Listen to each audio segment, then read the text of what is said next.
Well, hello, dear ones. This is Cal at Spokane Valley Partners, from Spokane Valley Partners at your church. And it was a gracious invitation from Pastor Mike to come in and speak for a few minutes and just let you know what's happening in our world at Spokane Valley Partners, what we see in the community regarding those that are affected by the COVID-19 crisis, and how our community is coming together. So first, I just want to say thank you for this congregation. Thank you for standing with us all these years, but even recently donating funds to us. $1,500 is a big chunk of money, plus lots of support and connection that has helped us. So we appreciate you devoting some of what you do to helping us, and we certainly encourage you to stay faithful to your church and continue to give to your church to keep this mission going as well, even though you're not connecting every Sunday physically. So it's very important to stay connected. So I appreciate this opportunity to just speak for a few moments and just to really let you know how it feels for those of you who are kind of locked down in your homes and have really restricted your travel and your outings, what it feels like to be out in the middle of the needs still, and helping those that really need assistance. And at Spokane Valley Partners, you know, we've gone through so many changes in the past 6 weeks, really even 3 months, as things have unfolded. It seems like every week, you know, we're adjusting to new guidelines from the CDC.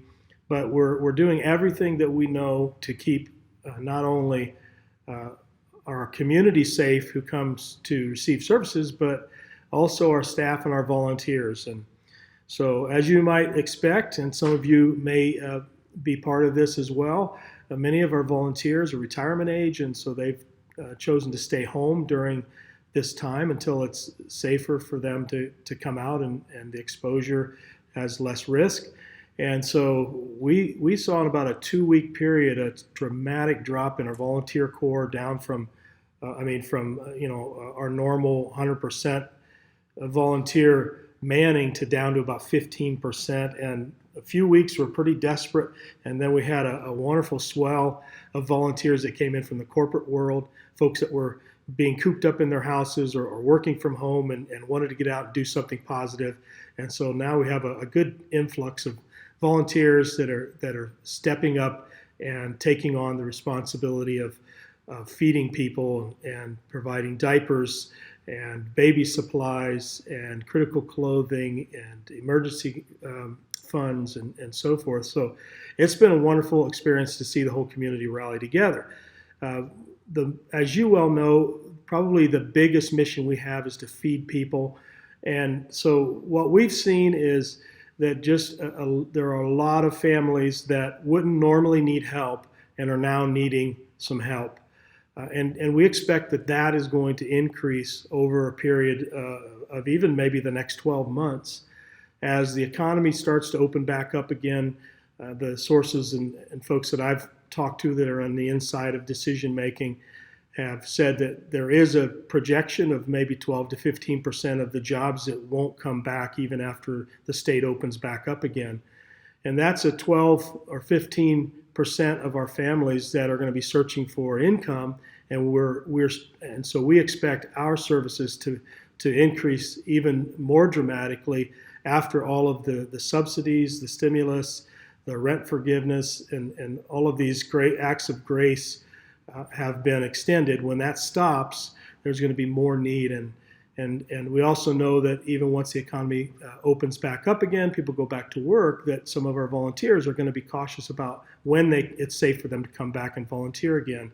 So keep us in your prayers as far as we just want to have the resources that we need to meet whatever the need is that we're challenged with over these next months. So we see a lot of young families are struggling. Any households that were paycheck to paycheck or really needed every paycheck to exist, to pay rent, to buy groceries, to buy things for their children, their babies. That once that's disrupted for one paycheck, it can be catastrophic, and then compound that now to 3 or 4 paychecks, pay periods, and some folks are in desperate need. So we're definitely seeing about a 20% general increase in services. However, in the households that we serve, the children that we serve, we're seeing probably about a 30% spike in need. So as most of you know, we feed children on the weekends, what's called food for thought, and that food goes to fueling them and keeping them fed and healthy, so that when they come back to school on Monday, their mind is bright and energetic and they're ready to go, and there's not that hunger lack or lag that happens normally, that hangover. And so we've continued this, and the children now have the added challenge of continuing to do their studies, but doing it at home. And some of these low-income families don't have the resources of other families to be able to do a lot of the online work and so forth. So it's even more of a challenge for them to stay current with their education and stay healthy and fed. And so our student food has gone from about 520 children to over 700 children, and that happened in a period of about 2 weeks, right when the coronavirus really started to ramp up. So the beautiful part of that is that we've created a even more dynamic and wonderful relationship with our school districts and the schools, Central Valley schools, the East Valley and West Valley schools. They're all using their buses to deliver food. We have volunteers that are coming in, students from the leadership classes that are coming in to do all of the packing of our food. And you can imagine a bag of food for an entire weekend, 6 meals per child, 700 of them. I mean, that's 4 pallets of bags of food that has to be prepared each week. And so we have these energetic high schoolers that are coming in once a week and packing all of those bags and getting all that food ready to go to all of those families. And then volunteers that actually ride with the bus drivers and take that bag and drop it onto the front porch of that child. And it's a beautiful, organized collaboration between many different entities, the schools, our organization, and other groups and volunteers, CHAZ and STCU and many others that have Horizon Credit Union that have come out and provided volunteers to get that food out. The other thing that we've done to get the food out is we've begun to partner with Meals on Wheels, and so that we're able to get groceries into the households of the most vulnerable that cannot come out, or it's really risky for them to come out of their house. So we're trying to get the groceries into the house without them having to come to the food bank. And so that's been helpful. In extreme cases where people just cannot get to us and they're on oxygen or they have underlying health issues that prevent them from getting out, or they're afraid and they have nobody to go in their stead in proxy, we are making case-by-case decisions to deliver groceries to households. And that requires additional volunteers that are willing to drive that around. We've had to hire some new folks temporarily to fill some gaps that we've had in going to a split shift where we have 2 teams of workers that don't overlap so that we don't cross-contaminate. So there's been a lot of decisions that we've had to make to continue to operate and to continue to do it safely and to prevent a closure in case we had any incidences of COVID, which we have not in our facility. So it's very pleasing to see how the community is working together. We've had an outpouring of support financially, not just your church, but many churches and organizations and businesses and individuals. Kind of a celebratory thing here. We just ran a matching funds campaign fundraiser. We had an anonymous donor who donated $10,000, and then we had a multi-care health system that donated another $10,000. So we had $20,000 in matching funds, and within less than 3 weeks, we raised over $20,000 to match those funds from just individuals and small businesses. So I would say that's a tribute to our community to step up and to help people.